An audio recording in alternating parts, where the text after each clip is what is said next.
अस्सलाम वालेकुम everyone and welcome back to my YouTube channel study NCERT. आज हमारा इलेक्ट्रोकेमिस्ट्री का पार्ट नंबर 4 है, तो आज हम इसमें आगे डिस्कस करते हैं। हमने लास्ट लेक्चर में पढ़ा था variation of conductivity with concentration. मैंने आपको इसमें एग्जांपल देकर भी बताया था कि कैसे वेरिएशन होता है कंडक्टिविटी का अगर हम कंसंट्रेशन को बढ़ा दें या घटा दें। तो हमने आपको बताया था कि जो सॉल्यूशन होता है अगर उसको डाइल्यूट कर दें मतलब अगर उसमें पानी का अमाउंट हमने ज़्यादा डाल दिया, ठीक है, तो उसमें कंसंट्रेशन जो होती है वो कम हो जाती है। कंसंट्रेशन कम कैसे हो जाती है मैंने आपको बताया था कल एग्जांपल में भी कि अगर आपने किसी एक गिलास में 1 चम्मच चीनी डाली है तो उसमें उसकी कंसंट्रेशन ज़्यादा है, मतलब मैक्सिमम मान लीजिए कि वो इतना है कि वो मीठा लग सकता है, ठीक है, लगता है। लेकिन अगर उसमें 2 गिलास वाटर में आपने 1 चम्मच चीनी डाली तो तब वो कम मीठा लगेगा, और पानी डाल दो और कम लगेगा, ठीक है। इस तरह से कहते हैं कि कंसंट्रेशन कम हो गई, यानी कि वॉल्यूम बढ़ गया। वॉल्यूम बढ़ गया का मतलब होता है कि उसमें पानी ज़्यादा हो गया, तो नंबर ऑफ आयंस जो होंगे 1 सेंटीमीटर क्यूब में भी क्या हो जाएंगे, वो कम आ जाएंगे, ठीक है, जिसकी वजह से कंडक्टिविटी घट जाती है। और कंसंट्रेशन कम होने से स्पेसिफिक कंडक्टिविटी क्या हो जाती है। स्पेसिफिक का मतलब होता है कि इतना 1 सेंटीमीटर क्यूब में नंबर ऑफ आयंस कम हो रहे हैं, तो स्पेसिफिक कंडक्टिविटी कहते हैं इसको, कि वो कम हो गई। और मोलर कंडक्टिविटी क्या हो जाती है, बढ़ जाती है, ठीक है। मोलर कंडक्टिविटी क्या किस पर डिपेंड करती है, वॉल्यूम पर। किस पर डिपेंड करेगी, वॉल्यूम पर। और अगर हमने वॉल्यूम बढ़ा दिया तो मोलर कंडक्टिविटी भी क्या हो जाएगी, बढ़ जाएगी। यहाँ तक हमने कल पढ़ लिया था। आज हमारा नेक्स्ट पॉइंट है जो हमारा है molar conductivity with concentration for strong electrolyte. Second point है हमारा कि जो मोलर कंडक्टिविटी होती है, लैम्डा एम का मतलब है मोलर, एम से होता है मोलर और लैम्डा से कंडक्टिविटी, तो बन गया molar conductivity with concentration for strong electrolyte. मैंने आपको बताया था कि इलेक्ट्रोलाइट 2 तरह के होते हैं, एक स्ट्रॉन्ग इलेक्ट्रोलाइट और एक वीक इलेक्ट्रोलाइट। तो अगर स्ट्रॉन्ग इलेक्ट्रोलाइट होगा जैसे KCl है या HCl, ये पूरी तरह से आयोनाइज हो जाते हैं। पूरी तरह से आयोनाइज होने का मतलब है कि जितने भी आयंस देने होंगे वो एक ही बार में कंप्लीट आयोनाइज हो जाएंगे, फिर उससे बाद में उसके आयंस नहीं बढ़ते, ठीक है। तो नंबर ऑफ आयंस जो बनने थे वो बन गए, तो आयंस बढ़ गए, यानी कि कंसंट्रेशन बढ़ गई। आयंस बढ़ेंगे तो कंसंट्रेशन बढ़ेगी, और कंसंट्रेशन बढ़ने से मतलब है कंडक्टिविटी क्या हो जाती है, बढ़ जाती है। लेकिन जो मोलर कंडक्टिविटी होती है वो कम हो जाती है। क्यों कम हुई, क्योंकि अगर आपने आयंस बढ़ा दिया यानी कि कंसंट्रेशन बढ़ा दी, तो कंसंट्रेशन बढ़ाने से कंडक्टिविटी तो बढ़ गई, ठीक है। Force of attraction between ions के बीच में क्या हो जाएगा, घट जाएगा।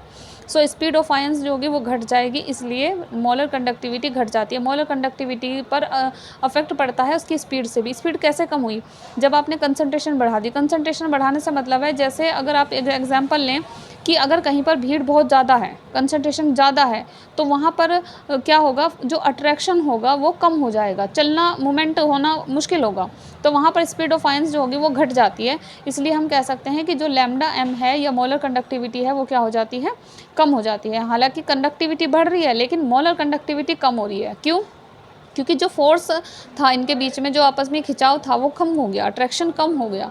कम क्यों हो गया, क्योंकि भीड़ इतनी ज़्यादा हो गई, उनकी स्पीड भी कम हो रही है, ठीक है, और कंडक्टिविटी भी जो है वो बढ़ रही है, लेकिन मोलर कंडक्टिविटी क्या हो रही है, घट रही है। लेकिन अगर आपने क्या करा, इनफाइनाइट डाइल्यूट कर दिया, मतलब एक तरह से अनंत तनुता पर, ठीक है, इसे हिंदी में कहते हैं अनंत तनुता पर इनफाइनाइट डाइल्यूशन कर देंगे तो वॉल्यूम ऑफ सॉल्यूशन बहुत ज़्यादा बढ़ेगा, और वॉल्यूम ऑफ सॉल्यूशन बहुत ज़्यादा बढ़ जाएगा तो कंसंट्रेशन बहुत कम हो जाएगी, क्योंकि डिस्टेंस जो होगा आयंस के बीच में वो क्या हो जाएगा, बहुत ज़्यादा बढ़ जाएगा, दूर दूर हो जाएंगे। पानी बहुत ज़्यादा डाल दिया तुमने तो जो आयंस है वे बहुत दूर दूर हो जाएंगे, तो दूर दूर होने का मतलब है कि उनके फोर्स ऑफ अट्रैक्शन भी क्या हो जाएगा, कम हो जाएगा। और जब फोर्स ऑफ अट्रैक्शन कम होगा तो वो स्पीड ऑफ आयंस क्या हो जाएगी, अब जब दूर दूर है तो वो इधर उधर बहुत तेज़ी से भागेंगे, तो मोलर कंडक्टिविटी क्या हो जाती है, बढ़ जाती है, ठीक है। तो नॉर्मली स्ट्रॉन्ग इलेक्ट्रोलाइट के लिए तो क्या होता है, मोलर कंडक्टिविटी, आयंस के बढ़ने से कंडक्टिविटी बढ़ती है, कंसंट्रेशन बढ़ती है, लेकिन मोलर कंडक्टिविटी क्या होती है, घटती है, क्योंकि फोर्स ऑफ अट्रैक्शन वहाँ पर क्या हो रहा था, कम हो, वहाँ पर फोर्स ऑफ अट्रैक्शन जो था वो कम था, स्पीड भी आयंस की कम थी। यहाँ स्पीड ज़्यादा है, वहाँ स्पीड कम थी, क्योंकि बहुत भीड़ ज़्यादा थी,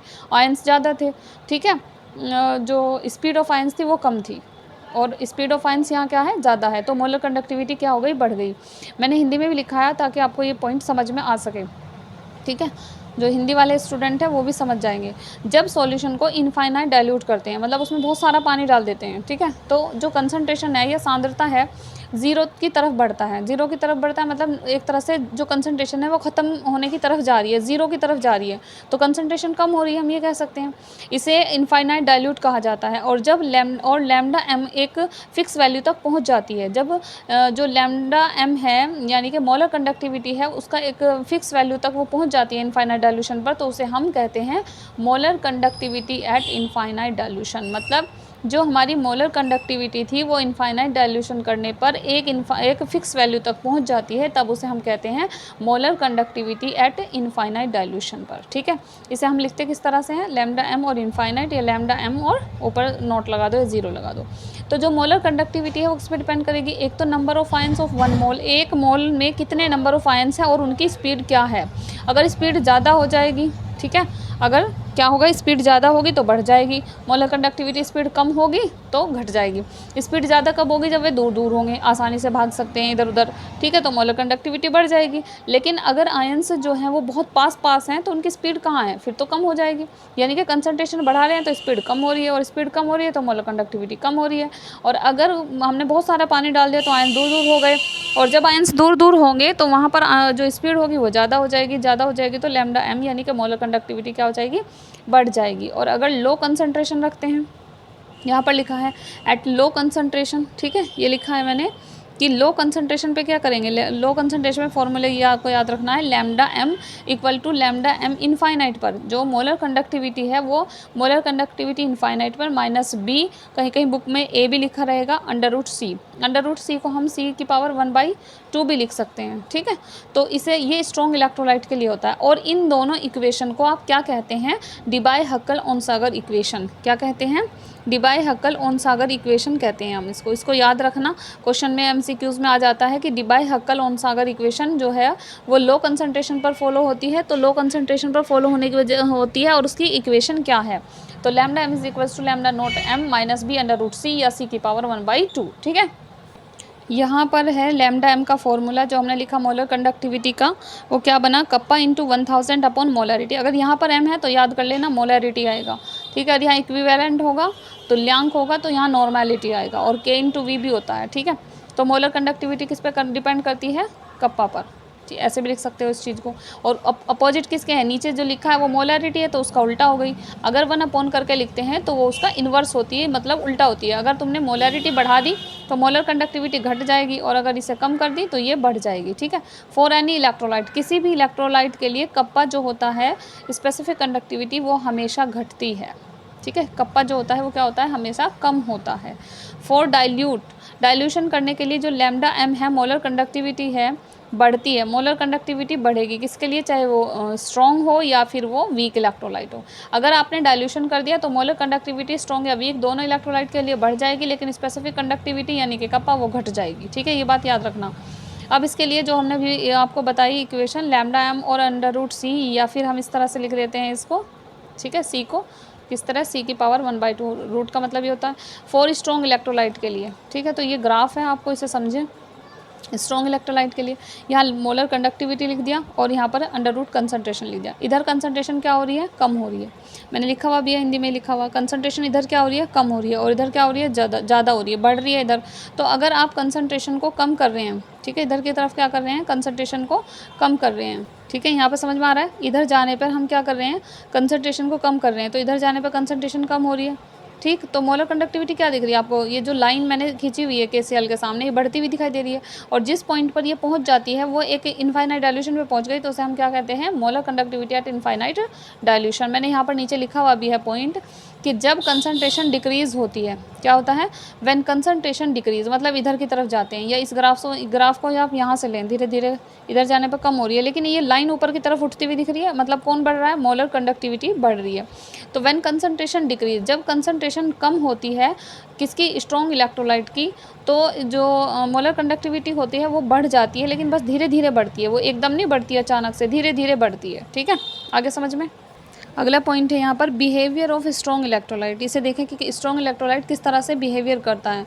तो इसमें क्या बताया है कि in the solution of strong electrolyte, हमने स्ट्रॉन्ग इलेक्ट्रोलाइट का क्या लिया सॉल्यूशन, उसमें पानी डाल दिया बहुत सारा, यानी कि ऑन विद डाइल्यूशन। जब उसमें हम बहुत सारा पानी डाल देंगे तो there is no change in the number of ions, उसमें नंबर ऑफ आयन में कोई चेंज नहीं आता। इस बात को ज़रा फोकसली ध्यान से समझें कि स्ट्रॉन्ग इलेक्ट्रोलाइट के सॉल्यूशन में हमने बहुत सारा पानी डाल दिया, यानी कि उसे और डाइल्यूट कर दिया, फिर भी उसके नंबर ऑफ आयंस क्यों नहीं बढ़ रहे, क्वेश्चन ये है। ठीक है, नंबर ऑफ आयंस में कोई चेंज नहीं आता क्योंकि वो स्ट्रॉन्ग इलेक्ट्रोलाइट है, जितने आयंस उनसे एक बार बनाने थे वो बना चुका। अब उसमें आप कितना भी डाइल्यूशन डालो, कितना भी पानी डालो, वो और ज़्यादा आयंस नहीं बनाएगा। ठीक है, तो स्ट्रॉन्ग इलेक्ट्रोलाइट सॉल्यूशन जो होता है डाइल्यूशन करने पर सिर्फ उसका वॉल्यूम बढ़ता है, उसके आयंस में कोई चेंज नहीं आता। पर यूनिट जो एरिया होगा, वॉल्यूम होगा, उसके नंबर ऑफ आयंस में कमी आ जाएगी। देखो यहाँ पर जो स्ट्रॉन्ग इलेक्ट्रोलाइट है, जो स्ट्रॉन्ग इलेक्ट्रोलाइट का हमने सॉल्यूशन है, उसे बहुत सारा पानी डाल दिया, उसमें डाइल्यूट कर दिया, तो डाइल्यूट करने पर उसमें पानी तो बढ़ गया, उसका वॉल्यूम तो बढ़ गया, लेकिन उसकी जो पर यूनिट वॉल्यूम पर जो नंबर ऑफ आयंस थे वो कम हो गए। ठीक है, पर यूनिट एरिया मतलब एक जगह पे कम हो गए, but total number of ions same रहे, उनमें कोई चेंज नहीं आया। जैसे मैंने यहाँ पर डायग्राम देकर समझाया है ताकि आपको समझ में आ जाए।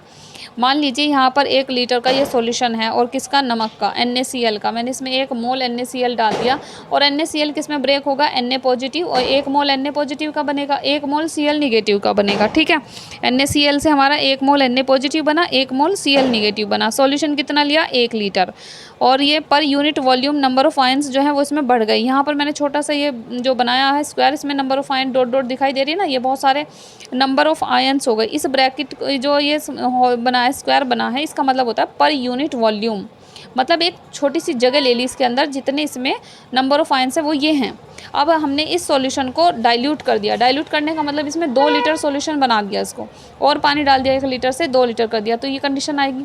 अब क्या हुआ, इसमें 1 NaCl था, 1 Cl निगेटिव था, NaCl का सॉल्यूशन 2 लीटर हो गया। पर यूनिट वॉल्यूम में यहाँ पर देखना, आपको ये देखना है, फोकस यहाँ करना है कि यहाँ पर नंबर ऑफ आयंस बहुत ज़्यादा थे, लेकिन यहाँ पर नंबर ऑफ आयंस इस एरिया में कम हो गए, क्योंकि वे दूर दूर चले गए ना, बड़ा सॉल्यूशन हो गया, और ज़्यादा पानी में घुल गए, इधर उधर चले गए, क्योंकि फोर्स और दूर दूर चले गए तो फोर्स ऑफ अट्रैक्शन क्या हो गया, कम हो गया, और जब फोर्स ऑफ अट्रैक्शन कम होता है तो स्पीड क्या हो जाती है, वो ज़्यादा हो जाती है, स्पीड क्या हो जाएगी, ज़्यादा, इसलिए मोलर कंडक्टिविटी क्या हो जाती है, बढ़ जाती है। ठीक है, आगे समझ में।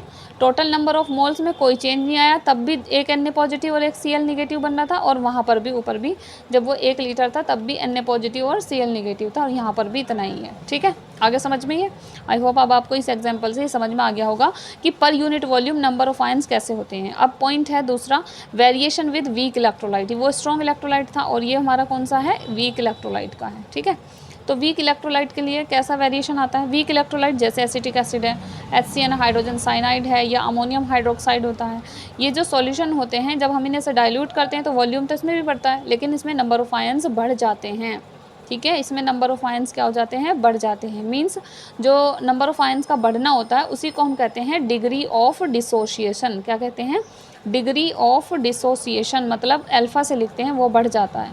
और जब डिग्री ऑफ डिसोसिएशन बढ़ेगा तो करंट तो बढ़ेगा ही, करंट बढ़ने को क्या कहते हैं, कंडक्टेंस, और कंडक्टेंस बढ़ गया तो मोलर कंडक्टिविटी भी बढ़ जाएगी। ठीक है, और ग्राफ में देखना है आपको कि जो लैम्डा m होता है हमारा, मोलर कंडक्टिविटी होती है, वो ग्राफ में रैपिडली इंक्रीज़ होता है, बहुत तेज़ी से बढ़ता है। क्यों, क्योंकि due to increase number of ions, क्योंकि नंबर ऑफ आयंस भी बढ़ जाते हैं, और तो स्पीड ऑफ आयंस भी बढ़ गई तो मोलर कंडक्टिविटी भी बढ़ गई। ठीक है, यहाँ पर हम ग्राफ देखेंगे, ये वीक इलेक्ट्रोलाइट का ग्राफ है, ये मोलर कंडक्टिविटी है, और ये हमारी कंसंट्रेशन है। तो जब कंसंट्रेशन को हम इधर जाते हैं तो यहाँ पर कंसंट्रेशन इधर जाने पर क्या होती है, कम होती है। तो जैसे जैसे कंसंट्रेशन कम हो रही है तो मोलर कंडक्टिविटी क्या हो रही है, रैपिडली इंक्रीज़ हो रही है। ठीक है, ये इसका हमारा ग्राफ है वीक इलेक्ट्रोलाइट का। अगला जो पॉइंट है, जो जब कोई सॉल्यूशन में कोई आयंस जो या इलेक्ट्रोलाइट डालते हैं तो वो आयंस में टूट जाता है, उसे हम कहते हैं डिग्री ऑफ डिसोसिएशन या आयोनाइजेशन। इसे हम अल्फ़ा से लिखते हैं। अल्फ़ा का फॉर्मूला होता है हमारा यहाँ पर lambda C upon M upon lambda infinite M। C का मतलब क्या होता है, M से तो होता है मोलर, और लैम्डा कंडक्टेंस, और कब है, किसी भी कंसंट्रेशन पर, एट कंसंट्रेशन, और इनफाइनाइट से आ जाएगा कि इनफाइनाइट डाइल्यूशन पर। यहाँ ये इसमें न्यूमेरिकल पॉइंट आएगा, आपको यहाँ से ये देखना है कि अगर अल्फ़ा की वैल्यू 1 आती है तो ना तो डिसोसिएट होगा और ना ही एसोसिएट होगा, मतलब ना तो कोई फार्मूला जो होगा वो जुड़ेगा और ना ही वो ब्रेक होगा, दोनों में से कुछ नहीं होने वाला। ठीक है। फिर लैम्डा जो अल्फ़ा जो होता है अगर वो 1 से ज़्यादा आता है तो वहाँ पर डिसोसिएशन होगा, वो ब्रेक हो जाएगा, प्लस माइनस में टूट जाएगा। इसका क्वेश्चन आगे कराऊंगी। और जब ये 1 से कम होगा तो वहाँ पर क्या हो जाएगा, एसोसिएशन, मतलब वो जुड़ जाएगा। ठीक है, बाकी हम आगे करेंगे, इसका अगला लेक्चर में पढ़ाऊँगी कोलराउस लॉ। तब तक के लिए आप इतना कर लेना, और अगर समझ ना आए तो कमेंट करके बता देना। Thank you so much.